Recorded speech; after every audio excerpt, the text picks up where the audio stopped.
돈은 한 가지 변수고 요소예요. 돈이 어마어마하게 많아도 내가 신체 기능이 나빠서 침대 밖으로 못 나오게 되면 돈은 의미가 없죠. 없죠. 그런데 우리나라 사람들은 딱 하나의 요소인 돈밖에 없다라고 생각하는 경우가 많아요. 교수님, 이제 노년내과. 네. 그러니까 대한민국이 어쨌든 고령화 시대로 가고 있는 이제 세상에 어떻게 하면 좀 이제 덜 늙을 수 있는지, 그리고 건강하게 늙는 방법을 말씀해 주신 분이시죠. 네, 그렇습니다. 물론 제가 진료를 하는 노년내과라는 영역은 네. 사실은 노쇠가 있고 또 여러 개의 약을 드시는 어르신들의 복잡한 문제들을 해결하는 것을 좀 전문으로 합니다. 하지만 제가 개인적으로 관심이 있고 또 연구하고 하는 분야는 이제 노화와 관련된 분야입니다. 이 노화와 관련된 특히 노화과학 가설이라는 개념이 있습니다. 네. 이 개념은 사람의 모든 질병과 노쇠 그리고 네. 장애가 어느 정도는 티끌처럼 쌓여가는 노화의 축적이라고 생각을 합니다. 그래서 어린 시절부터 가능한 한 성인기의 초반부터 이 노화 속도를 느리게 만들면 네. 말하자면은 가능한 한 무병장수를 오랜 시간 이어갈 수 있다라는 가설입니다. 결국 이 노화 속도를 늦추는 게 되게 중요할 텐데 네. 올해 초에 지금의 3040이 부모보다 빨리 늙는다라고 코멘트를 하셨던데 네. 이게 정말 사실인가요? 이게 좀 의아한데요? 이게 사실 옛날보다 지금 평균 수명은 늘어났고 네. 요즘에 보면 이제 옛날 분보다 훨씬 지금의 30대가 더 젊어 보이고 지금 50대가 옛날보다 더 젊어 보이는데 네. 뭔가 잘못 말씀하신 게 아닌가. 굉장히 전 지구적인 현상으로서 제가 말씀드린 젊은 세대들의 노화 가속이 관찰이 되고 있습니다. 우리나라만의 문제가 아닌가요? 네, 아마 굉장히 놀라실 수도 있는데 네네. 90년대 이후로 20대와 30대의 암 발생이 90년대에 비해서 2020년대에 거의 25% 증가되었습니다. 암으로만 봐도 그렇고요. 그리고 90년대 이후로 선진국, 서양의 미국이나 유럽에서는 노쇠 지수라고 해서 같은 나이에 고장난 정도를 분석을 해보면 90년대의 50대, 60대보다 지금의 50대, 60대가 몸에 고장이 더 많이 나 있습니다. 의학 기술이 엄청 발전했잖아요. 네. 왜 그런 일이 벌어지고 있는 거죠? 의학 기술이 발달하는 속도가 사람들의 생활 습관이 전반적으로 나빠지는 속도를 따라가지 못하고 있는 거라고 생각합니다. 구체적으로 좀 어떤 것들이죠? 네, 일단은 전 세계적으로 관찰되고 우리나라에서도 관찰되는 것이 신체 활동량이 감소되고 있고 또 초가공식품을 포함한 여러 가지 당분이 많이 들어있는 몸에 안 좋은 음식들을 더 많이 먹고 또 동물성 식품 그리고 동물성 포화지방 이런 것들을 더 많이 섭취하고 있습니다. 그다음에 첨가당이라고 해서 첨가당. 네, 그러니까 설탕을 넣어서 먹는 것이죠. 네. 첨가당 사용의 양도 전 지구적으로 증가가 되고 있고요. 네. 이 모든 변화들이 결국에는 제가 말씀드리는 노화를 가속시키는 인자들로 작용합니다. 실제로 사람의 노화 속도를 결정하고 또 수명을 결정하는 인자 중에 가장 명확하게 알려진 것들이 운동 역량 그리고 흡연, 음주입니다. 운동 역량, 흡연, 음주요? 네. 이게 깎아 먹는다는 뜻인 건가요? 그렇죠. 이걸 운동은 가지고 많이 하는 게 좋다는 그렇습니다. 운동 부족이 수명을 깎아먹는 것이고 네. 또 영양은 굉장히 왜곡되어 있는 영양, 초가공식품을 많이 먹고 네.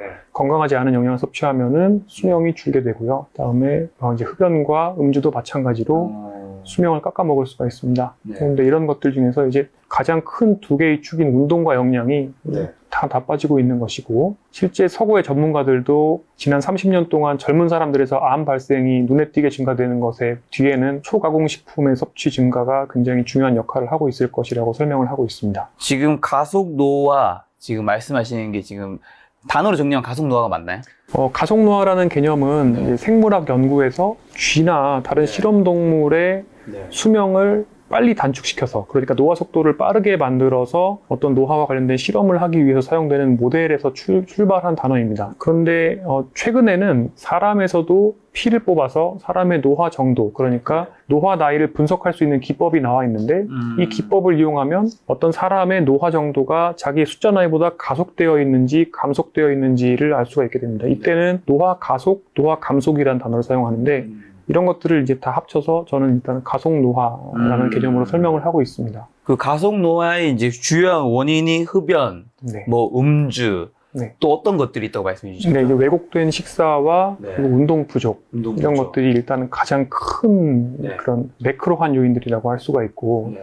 또 이런 연구들이 굉장히 많이 있습니다. 그런데 예를 들어서 만성적으로 유지되는 스트레스도 수명에 영향을 주고 또 노화 속도에도 영향을 줄 수 있다라고 되어 있죠. 수면도 영향이 있습니다. 수면이요? 네, 심지어 수면 부족 또는 쉬프팅 듀티라고 해서 야간 근무를 하는 일은 이미 발암물질로도 분류가 되어 있죠. 아, 야간 근무를 하면요? 네, 야간 근무를 하는 것은 이제 발암물질이기도 하다고 그 IARC라고 해서 최근에 사람들이 많이 관심을 가지고 또 아스파탐을 이제 발암물질로 분류하겠다고 얘기했던 그 기관에서 야간 근무 역시 그러니까 수면 부족을 초래하는 역시 발암물질로 규정을 하고 있습니다. 그만큼 밤에 일을 한다는 게 우리 몸에는 안 좋다는 거네요. 아, 그렇습니다. 혹시 그러면 그런 거는요? 이제 비행기 같은 거를 많이 타는 네. 그런 것도 제가 뭔가 굉장히 몸에 안 좋을 수 있다고 하던데 네, 그것도 좀 해당이 되나요? 네, 비행기를 많이 타는 거는 여러 가지 우주 방사선에 또 많이 노출될 수 있기 때문에 그러니까 사실은 비행기 승무원분들은 야간 근무 그러니까 수면 부족이라는 문제뿐만 아니라 그렇죠. 네. 그렇죠. 그것도 네. 하죠. 우주 배경 방사선에 노출된다는 문제까지도 있습니다. 그러면 이제 말씀하신 대로 지금 젊은 분들이 25%는 암이 증가했다고 했는데 네. 그거 외에도 젊은 성인의 건강 지표는 어느 정도 좀 나빠지고 있는 거죠? 네, 이건 대한민국 통계를 보면은 많은 것들을 알 수 네. 있는데요. 일단 국민 건강 영양 조사라는 대표성이 있는 반복적으로 분석하는 연구가 있습니다. 이 연구에서 지난 거의 15년 동안 쭉 데이터를 보았을 때 비만율이 굉장히 계속 증가됩니다. 네, 남성은 30세에서 49세까지 인구 집단에서 비만이 거의 2명 중에 1명이라고 보시면 되고요. 또 다른 데이터긴 한데 여성은 이렇게 체질량 지수로서는 비만이 나오지 않습니다. 왜냐하면 우리나라의 젊은 여성들은 기본적으로 마르고자 하는 욕망이 있으시기 때문에 어느 정도 빼빼하시거든요. 그런데 그 속을 들여다보면 우리나라 젊은 여성들의 평균 체지방률이 30%가 나옵니다. 높다는 거 아닌가요?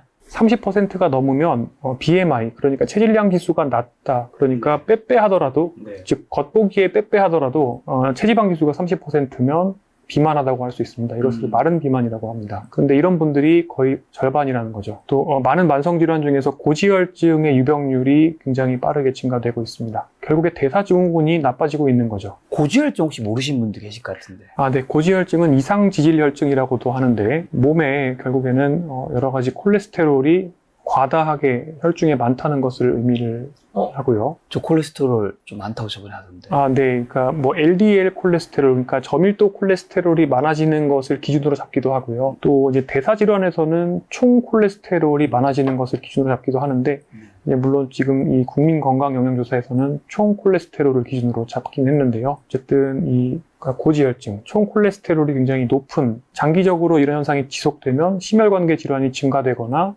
또는 심혈관계 사망률이 증가될 수 있는 이런 컨디션이 이제 증가되고 있습니다. 그래서 교수님이 이제 요 책, 당신도 느리게 나이 들 수 있습니다. 이 책에서 이제 여러 가지 이런 노화에 대한 것들 이제 얘기해 주고 계신데, 결국 소비 자본주의가 사람을 더 빨리 늙게 만든다라는 이제 이런 얘기를 하시던데, 이건 어떤 의미죠? 네. 소비 자본주의는 우리의 생활 습관이 건강하게 유지되기 어렵게 만드는 어떤 강력한 동인이 됩니다. 왜요? 소비 자본주의가 사람들에게 계속해서 이야기하는 캐치프레이즈는 첫 번째, 편한 게 좋다. 그렇죠. 편한 게 좋잖아요. 네, 나쁜 건가요? 그렇죠. 그런데 자, 우리가 편한 게 좋은데 편안하게 계속 앉아 있으면 어떻게 되겠습니까? 뭔가 좀 허리가 아픈 것 같기도 하고 뭔가 불편함이 있어요. 그렇죠. 근데 계속 앉아 있게 되면 제가 아까 말씀드렸던 노화 속도를 좌우하는 4가지 인자 중에 하나의 기둥이기도 한 운동이 평소에 될 수가 없는 거죠. 그렇습니다. 편한 것은 결국에 우리 몸에 장기적으로 봤을 때는 그다지 좋지 않을 수도 있는 것이죠. 또 소비 자본주의가 캐치프레이즈로 삼고 있는 것 중에 네가 돈을 더 써서 더 즐기면 더 행복해질 수 있다. 광고 막 때리죠. 그렇죠. 이거 사야 돼. 네. 사면은 더 좋아질 거야. 너의 기분은. 좋아지던데요? 좋아지죠. 하지만 그 좋아지는 느낌은 아주 일시적이고 곧 지나면 그 느낌은 사라지죠. 이런 것들이 사람들로 하여금 결국에 내가 챙겨야 하는, 그래서 우리가 건강 관리를 할 때 몸 건강을 신경을 써줘야 되고 또 움직여줘야 되고 또 마음 건강을 신경 써줘야 되는데 이런 것들을 건전하고 보면은 건강하게 실천할 수 있게 해주지 못하는 거죠. 근데 어쨌든 우리가 이제 요즘같이 이제 재테크, 네. 그다음에 뭐 부자, 경제적 자유를 꿈꾸는 시대에는 내가 돈을 열심히 벌어서 내가 해야 할 뭐 어떤 대부분의 일들이 있잖아요. 청소도, 그다음에 어디 갈 때도 택시 탄다든가, 맞습니다. 그다음에 뭐 청소나 이제 청소하시는 분 부른다든가 하면서 이제 내가 좀 편해지잖아요. 네. 그런 것들이 조금 안 좋을 수 있다는 건가요? 그게 이제 소비 자본주의가 굴러가는, 그리고 플랫폼 자본주의가 굴러가는 원리죠. 그러니까 마지널 코스트라고 얘기를 하잖아요. 그러니까 내가 예를 들어서 1을 벌어서 0.9를 외주를 주고, 그래서 또 1을 벌고 이제는 0.95를 외주를 주고 1을 벌어서 0.99를 외주를 주고, 그게 1대1이 되는 순간까지 계속 더 뭐를 늘려나가야 되는 게 지금 소비 자본주의가 굴러가는 원리죠. 그러니까 사람들이 어떻게 보면은 더 과로를 하기 위해서 운동을 하지 않고, 그렇게 해서 만들어낸 시간에 나는 어떻게 보면 또 과로를 더 하거나, 너무 지치면 SNS를 본다거나 틱톡을 본다거나 쇼츠를 본다거나 이런 식으로 또 어떻게 보면 소비 자본주의에 함몰되어서 또 도파민을 또 얻게 되죠. 근데 이런 것들을 반복하다 보면 일단 첫 번째로 아주 편안하게, 그러니까 활동을 안 하는 우리의 몸을 만들 수 있겠죠. 그 다음에 그렇게 해서 배달 음식 먹고 더 맛있는 거, 마카롱 먹고 단 음식 먹고 하면 아주 왜곡된 영양을 확보할 수 있겠죠. 그러니까 몸에 안 좋은 것들을 많이 먹을 수가 있겠죠. 또 더 많은 감각적인 쾌락을 찾다 보면 술도 마시고 또 담배도 피고 또 마약에도 손을 대고 점점 더 자극을 쫓게 되겠죠. 그렇게 되는 과정에서 노화 속도를 느리게 만들거나 또는 수명을 늘리거나 이렇게 할 수 있는 것들은 점점 더 있을 공간이 사라지는 거죠. 어떻게 보면 많은 분들이 꿈꾸는 경제적 자유라는 게 오히려 내 건강에는 때로는 안 좋을 수도 있다가 되는 건가요? 그래서 경제적 자유를 어떤 식으로 만들고 그거를 어떻게 활용하고 나에게 중요한 게 무엇이었는지를 처음부터 잘 생각을 해보는 게 중요한데, 소비자본주의를 그대로 쫓아가다 보면은 정말 나에게 무엇이 중요하고 내 삶이 어떻게 구성되어야 충만한 삶이 되는지에 대해서는 고민할 시간이 없이 그냥 그저 계속 더 자극을 쫓아서 가는 거죠. 그러다 보면은 몸 건강도 나빠지고 또 마음 건강도 나빠져요. 왜 그럴까요? 아무래도 뭐 비교하게 되고, 나는 못 가지면 뭐 열등감, 가지게 되면 더 가진 사람을 보게 될 거고, 끝이 없겠죠? 예, 그도 그렇고 정말 맞는데요. 또 하나가, 이 모든 우리가 즐기는 것들은 다 콜라랑 비슷한 특성이 있습니다. 틱톡 동영상을 봐도 도파민이 나옵니다. 재미있는 걸 보면요. 그 도파민이 나왔을 때 곧 도파민은 떨어집니다. 마약을 맞아도 도파민이 나오지만 그 도파민은 곧 떨어집니다. 떨어질 때는 불쾌감, 우울감, 재미없는 느낌, 이런 것들이 드는 것이죠. 그럴 수 있겠죠. 그런데 또 이 모든 이런 도파민을 주는 자극원들, 즐거운 것들은 내성이 있습니다. 반복적으로 노출되면 될수록 점점 즐거운 정도는 줄어들겠죠. 그러니까 점점 더 많은 양을 소비해야 되고, 그러니까 결국에는 이런 자극원들을 쫓아가면 갈수록 실제로 사람은 더 불쾌해지고 또 불행해집니다. 그래서 이런 연구들이 많이 있는데, 대표적으로 술을 계속 좋아하는 애주가 또는 알코올 중독 또는 의존자분들의 혈액을 뽑아보면 스트레스 호르몬 수치가 굉장히 많이 증가되어 있습니다. 아, 술을 좋아하는데 스트레스 풀리는 게 아니고요. 그리고 또 비슷한 게, 스마트폰을 많이 사용하는 사람들 연구를 해보면 물론 이제 바이오마커, 그 코티솔, 스트레스 호르몬까지는 분석을 해본 게 아니지만 이 스마트폰을 많이 사용하는 분들은 조사를 해보면 주관적으로 느끼는 스트레스 정도가 심하고 불안, 우울, 수면 장애가 심합니다. 그러니까 소비 자본주의가 이야기하는 대로 더 즐거울 수가 있다고 하면은 이런 분들은 오히려 우울증 약이어야죠, 스마트폰이. 그렇죠. 예, 우울증이 적어야 되는데 실제로는 그렇지 않다는 거죠. 그러니까 어떻게 보면은 소비 자본주의는 근본적으로 그 가설부터 여러 가지 시스템들이 우리의 몸과 마음이 건강에서 점점 멀어지게 만드는 어떤 동인이 됩니다. 우리가 자본주의 살고 있지 말지 경제의 자유를 꿈꾸러 가는 길에서도 그 방향에 대해서도 한번 여러 가지 좀 고민을 해봐야 되겠네요. 경제 자유가 나쁘다는 게 아니라. 그렇습니다. 경제적 자유 자체는 굉장히 가치 중립적인 단어인데, 그 경제적 자유를 이루거나 또는 이루고자 하는 과정 속에서 실제로 나에게 중요한 게 뭔지를 찾아가는, 그리고 그걸 세팅해놓고 그걸 생각을 하면서 가는 과정이 굉장히 중요할 것 같습니다. 근데 현대사회에서 보통의 사람이 그런 쳇바퀴 같은 거를 좀 벗어날 수 있을까요? 현대사회에서 보통의 사람이 그런 쳇바퀴를 벗어날 수 없는 이유가 오히려 저는 궁금합니다. 없는 이유야. 네. 일단 뭐 저는 일반 사람들의 이제 생각을 생각해 보면 뭐 다들 이제 어쨌든 부자, 네. 지금보다 더 경제적 자유로 더 가고 싶어 하니까, 그리고 내 옆에 막 이제 다 열심히 살면서 뭘 사고 뭐 이런 거 막 부러워 보이고 하니까 나도 막 사고 싶고. 그러니까 약간 제가 되게 유명한 얘기를 들었던 게 네. 되게 너무 와닿았는데, 잠실에 이제 학구열이 되게 높잖아요. 네. 거기 이제 어느 아는 분의 지인이 이제 학부모님이 이제 애들 2명을 데리고 갔는데 원래 교육을 막 그렇게 시킨 분이 아니었대요. 근데 갔더니 애들 그렇게 안 시켰더니 성적이 바닥을 치는 거예요. 네. 첫째 애가. 네. 그 둘째 애는 엄청 학원을 보내고, 그러니까 이 주변에서 어쨌든 그걸 비교하게 되고 자기 자녀가 어쨌든 되면서 흔들리는 거죠.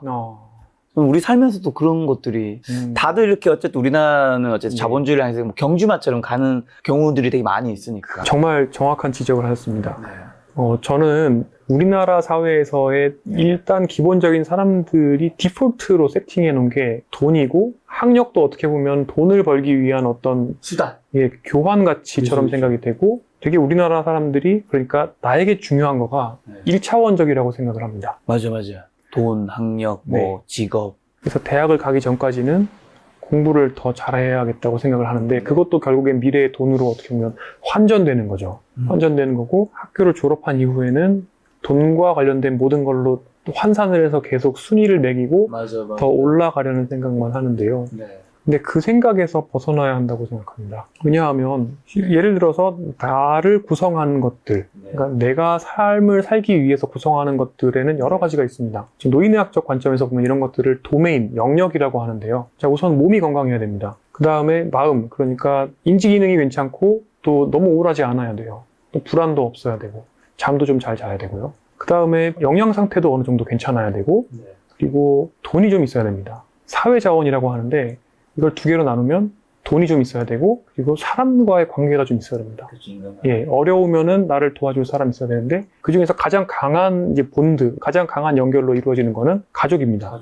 이런 것들이 삶을 사는데 기본적인 기능이 됩니다. 그리고 이제 몸 건강 안에는 다시 근력도 있고, 뭐 일상생활 수행 능력도 있어서 내가 침대에서 일어날 수도 있어야 되고, 뭐 집안에서 걸어 다닐 수 있는 능력도 있어야 되고, 옷도 입을 수도 있고, 굉장히 많은 이런 능력들이 필요합니다. 이 능력은 어떤 특징이 있냐면, 저희가 연구를 해보면 가장 낮은 녀석이 다른 것들을 끌어내리는데요. 예를 들어서 내가 인지 기능이 너무 많이 떨어졌다. 그러면 몸이 아무리 건강해도, 그 신체 기능이 아무리 좋아도 인지 기능이 너무 떨어지면 집 밖을 나갈 수가 없죠. 그렇죠. 치매 환자가 되는 거예요.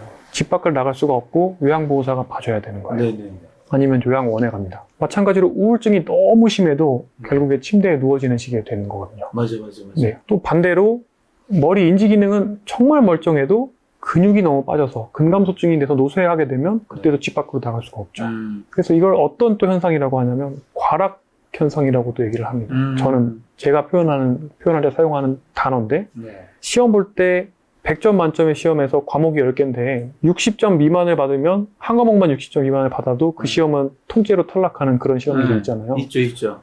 그런 거랑 비슷해요. 그래서 가장 안 좋은 것들이 어느 정도 이상으로 기능이 떨어지면 그 사람의 총체적인 기능이 떨어지는 거예요. 돈은 여기서 한 가지 변수고 요소예요. 그러니까 돈이 어마어마하게 많아도 내가 신체 기능이 나빠서 집 밖을 못 나가고 침대 밖으로 못 나오게 되면 돈은 의미가 없죠. 그런데 우리나라 사람들은 인생에 딱 하나의 요소인 돈밖에 없다라고 생각하는 경우가 많아요. 나에게 중요한 것들이, 이 모든 것들의 건강이 돼야 되고, 이런 것들이 다 어느 정도는, 예를 들어서 60점 이상은 잘 유지가 되고, 가능한 한 그 60점이라는 선에서 멀게 오랫동안 유지가 되는 게 필요하겠죠. 그러니까 사람들이랑 잘 지내야 되고, 가족들도 챙겨줘야 되고, 또 내 역량, 내 인지 기능, 내가 돈 벌 수 있는 방법, 이런 것들 다 챙겨줘야 되는데, 오로지 돈만 신경 쓰다 보니까 나머지 것들이 대부분 다 막 망가지는 거예요. 그게 제가 봤을 때는 보통 사람들, 우리나라의 대부분의 사람들의 불행해지는 가장 큰 원인인 것 같고요. 이 생각에서 벗어나게 되면, 그러니까 돈은 불편하지 않을 정도가 있으면 되는 거잖아요. 불편할 정도로 있는 거는 또 곤란하다는 입장이신 거죠, 그렇죠? 그 불편이라는 게 결국에는 내 신체 건강과 정신 건강, 예를 들어서 최소한의 의료 비용이라든지 또는 적절한 운동 역량을 위한 비용, 이런 것들. 그런데 이 돈을 다시 한번 생각을 해보면 사람들이 우리나라에서 부자가 되려면 100억 정도 있어야 된다고 생각을 하지 않습니까? 그렇죠. 그런데 실은 부자는 원래는 시스템 개념이어야 돼요. 사람이 부자이려면 꾸준히 지속 가능하게 나한테 들어오는 돈이 나에게서 나가는 돈보다 많으면 돼요. 인풋이 아웃풋보다 많으면 부자예요. 근데 그렇게 됐을 때 가장 중요한 게 100억이라는 개념이 아닙니다. 100억인데 네. 투자를 막 사기를 당하거나 아니면 투기를 해서 날려버리면 땡이에요. 네네. 그러니까 그 어떤 하나의 절대 평가가 아닌 거예요. 지속 가능성이 굉장히 중요한데 네. 지금 100세를 살아요, 우리가. 100세를 사는 상황에서 부자가 계속 되려면 어떻게 하면 되냐면요. 첫 번째로는 내 인지 기능과 신체 기능이 좋아서 100세까지도 어떤 방식으로든 간에 즐겁게 돈을 조금이라도 벌 수 있으면 되겠죠. 근데 그렇게 조금이라도 벌었을 때 네. 어느 정도 이상의 잉여가 쌓이게 될 겁니다. 근데 이 잉여가 많이 쌓이게 되는 방법은 투자를 잘하는 것도 있지만 두 가지가 있습니다. 소비를 덜하는. 네, 물론 소비까지 생각을 하면 세 가지가 되겠네요. 네. 그러니까 불필요한 위치제를 소비하지 않는 게 굉장히 중요하겠죠. 네, 그러니까 굉장히 비싼 거나 사람들 스트레스 받을 때 확 지르는 거. 이런 위치제요? 네, 위치제라고 하는 거는 사람들과의 비교해서 내가 더 높아 보이게 만들기 위해서 사는 그런 물건들을 말하는데, 배블런제라고도 합니다. 그런 네. 위치제에 사람들이 돈 굉장히 많이 쓰지 않습니까? 우리나라 사람들이 루이비통 가방도 사고 또 분수에 맞지 않는 차도 사고. 근데 일단은 그런 것도 있지만 장기적으로 네. 노후가 되었을 때에 내가 돈이 꾸준하게 나가지 않게 만드는 거는 딱 두 가지입니다. 하나는 의료 비용이고 그다음 두 번째는 돌봄 비용이에요. 통상적으로 장기 요양 등급을 받으실 정도가 되면 지금 물가 기준으로 이 돌봄과 관련된 비용만 한 달에 300만 원 정도가 나가신다고 보면 됩니다. 그렇게 많이 나와요? 네. 2016년, 19년 국내에서 데이터가 있는데 네. 당시에 한 200만 원 정도가 들었었는데 지금 물가가 이제 많이 올랐기 때문에 월 300 정도를 쓰셔야 된다고 보면 되고, 예전에 미국 데이터에서도 비슷하게 돌봄 요구가 있는 어르신들은 한 1년에 5만 불 정도 든다고 얘기를 했었는데요. 결론적으로 말해서 내가 15년, 20년 동안 침대에 누워서 간병이 필요하다. 그러면은 일단은 내 삶이 20년 날아가는 거죠. 살아있더라도 삶의 질이 낮아요. 근데 두 번째로는 부자이기가 굉장히 어렵습니다. 네. 나는 어떻게 보면 이중으로 손해를 보는 거예요.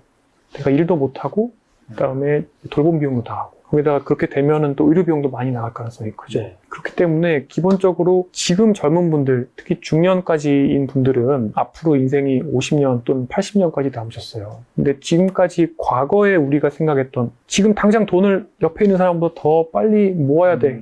이 생각을 가지고 가면 결국에는 이 지금 현재의 소비 자본주의와 이 시스템에서 그대로 내 몸과 마음을 망가뜨리면서 살게 되는데, 네. 이게 아니다.